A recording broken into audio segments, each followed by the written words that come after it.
છોટાઉદેપુર જિલ્લા કલેક્ટર ગાર્ગી જૈનની કારને નડ્યો અકસ્માત। પાવી જેતપુર અને દિવાલિયાની વચ્ચે બોલેરો કાર સાથે થયો અકસ્માત। સદનસીબે કોઈ જાનહાનિ નહીં।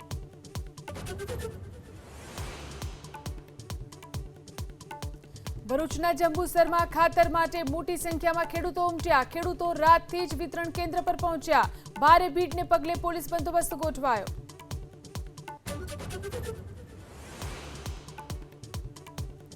झारखंड में भर्ती परीक्षा में घोटाला अंगे विद्यार्थियों ने विधानसभा मार्च। बेरिकेडिंग तोड़ी आगळ वध्या प्रदर्शनकारीओ। भाजपे सीएम आवासनो कर्यो घेराव।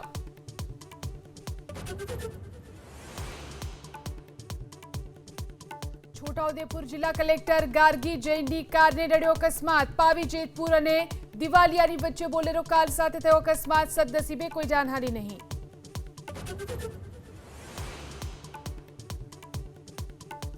ભરૂચના જંબુસરમાં ખાતર માટે મોટી સંખ્યામાં ખેડૂતો ઉમટ્યા। ખેડૂતો રાતથી જ વિતરણ કેન્દ્ર પર પહોંચ્યા।